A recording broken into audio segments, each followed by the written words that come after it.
Over the past few days, since this overwhelming and tragic news came of the earthquake in Turkey, which has affected so many people, also in Syria,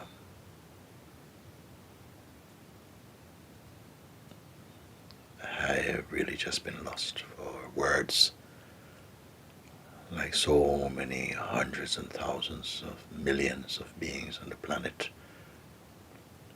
for whom this news and this catastrophe is so devastating. And my heart is just full of pain and compassion, and a sense of helplessness.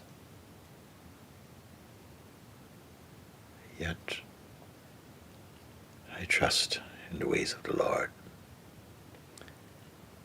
knowing that our human capacity to comprehend the great things of this universe always falls short. But at the same time, my heart bleeds with pain and compassion and the soreness in times like these when we run out of moves to sit and to watch heart-achingly at what is being presented, so that we have to, as a whole world, human world, to share in this common pain, where all our differences, treasured and otherwise, have to be laid aside, when the grace of life lay us so bare that superficial differences and it just is so meaningless. And I want to feel the meaninglessness of the divisions also that have happened in the world, and how much a tragedy of this enormity, how many beings are responding to this with full heart, to set aside anything which might have previously been that caused hesitation in us, and that as a human family we act as much as we can, as soon as we can, and as full-hearted as we can,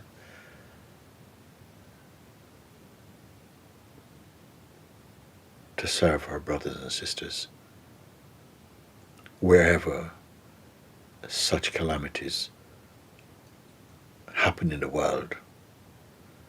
Man must lay aside all differences, and how we are seeing now the huge number of beings who are pouring out their efforts, their whatever it takes also to serve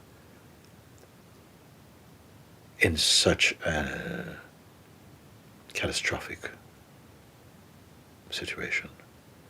And I want to say that with all my heart, I still bless and pray that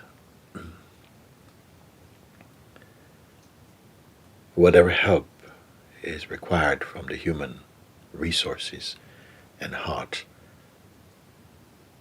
is not impeded by any obstacles, human or otherwise. Those who have gone beyond this physical plane, as there are many, thousands and thousands,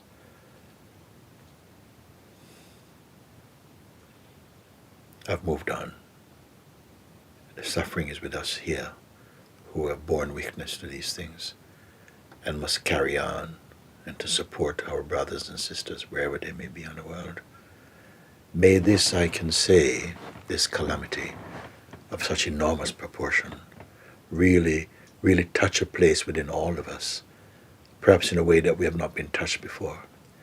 And there is something within us that wants to turn away, to look away, because faced with such enormous sense of helplessness, something wishes it away that we don't want to see. We are so helpless. And yet, each one, I pray, must find a change within ourselves. We may not be able to challenge nature's way. I encourage all who are so deeply touched, as a true human being must, wherever you may be, to get right in your heart, to not curse the Supreme, but rather to dive deep within ourselves, to find that place from where compassion arises, and love, and forgiveness, and harmony, and a striving for harmony, and a unity and peace in our world. And bless you wherever you may be. I speak also not only to the Sanghas around the world, but to every man, every woman, every child whose heart is ripped open by the severity and enormity and just the power of this experiencing. And to say, may we rise up more and more, to not to ensure something like this doesn't happen again because we don't know, but wherever there is such a deep human yearning, like a child screaming out for, not just for love, but for aid and for support and for compassion and for just to be served by the power of God, that this is more deeply awakened in our human family, and that may it be that such things bring us closer together, brings out true humanity within our heart, the true beingness within our heart. And whatever it may take, if we open to that, to the great self, to be guided and to be transformed into a purity, a growth, an awareness, an aliveness, a love and a compassion, to respond to the call of the universe, to show up, to not wait for calamity only, but to be so present. And I cannot determine in what way that service may arise and unfold, but I know it will unfold, because so much of humanity is transformed, is changed, and in a process of transformation as a result of this tremendous, tremendous, tremendous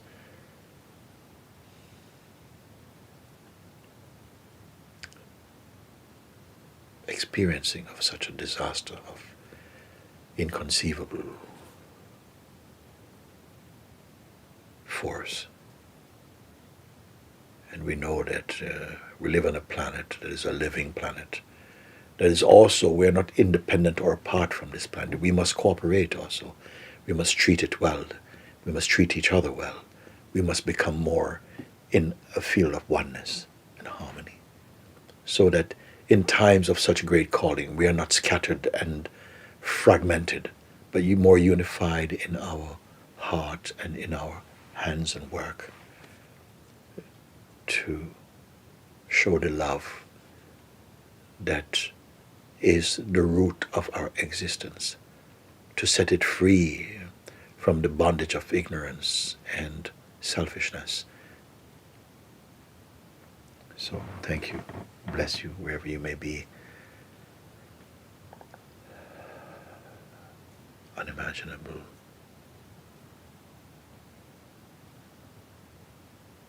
equally unimaginable opportunity to just open our hearts to the possibility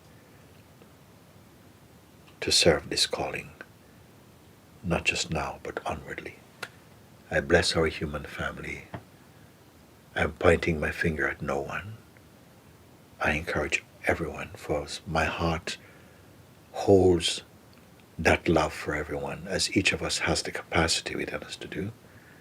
I bless governments around the world, leaders and volunteers, and all who come forward in whatever capacity, just with a heart to serve and to show up. And bless you wherever you may be, whatever we can do from our heart to serve whatever is the needs of the moment. Then I pray and bless that such a catastrophe will be a turning point even for each one of us in this family of humanity, to be touched in such a powerful way that whatever appears to divide us will become meaningless and will be replaced by the unity of love and wisdom. God. At times like this, we know that so much help is offered. It takes time. Situation is so devastating because it's a time of year and it's so, the conditions of the climate is so severe in many ways. Still, those who are prepared by life to offer the service that has been most supportive and helpful and needed at this time can move into place, and may that mission continue with great grace and support. May it be also an opportunity for people who have never worked together to move more closely together and to set aside whatever challenges or difficulties, to work alongside to support the needs of this moment. I bless that all those who are and will play an efficient role in this rescuing and support at this stage, in this most urgent time, that this activity will unfold and with greater flow and ease, as much as it is within our power. And that the second wave will come, we don't know what is to come from nature in this way, but we are also nature. And that the second wave of help to continue to support whatever the needs are as the days unfold, that when it is our time to act, each one in according to their capacity and their skill and their health and the availability, with the support of governments, will continue as a continued drive to support this cause, this service, this togetherness to move, to alleviate the pain and suffering from our brothers and sisters in Turkey and in Syria. And may aid come to each in accordance with the needs of the moment. And in such a catastrophe whose consequences are so incalculable at this moment, so indefined. And it's a great calling that humanity can meet, and we must do what we can, because we do not have the power over nature, but we have the power of our nature to respond to the needs of the moment. And so I bless all the operations that are moving in place each moment by each government, and that nothing gets in the way to block the flow of the help that is needed. I bless all the governments, all the peoples of the world, that with our collective attention and intention and consciousness turned mercifully and with compassion to serve those who are in need in these countries. In fact, in all the countries, we are always in need. But that target and that focus may flow with great ease. I bless that this will be so. And as the work continue to be called for and to be strive to satisfy and to fulfill the needs of the moment, as it is our turn, as I said earlier. By grace may each one not only offer just a physical support, but emotional support, support of prayers and blessings, of coming together, of increase in understanding. We know that every catastrophe is an opportunity for our human family to draw more close together. And as I said before, we may not be able to stop or control the forces of nature, but it is in our nature and our capacity to support and help each other in times like this. And so, brothers and sisters, bless, by the grace of God, blessings upon everyone. And for those who are in greatest need at this moment, and those who come to support this need and to serve the needs, also bless you in every respect. And thank you, thank you, thank you, thank you. Well, what can we do but pray and bless those who are called into action at this moment? And the action takes different forms. There will come a time for each of us to do what we can to be called in your unique way, in accordance with the will of God. Thank you. Bless you. Thank you.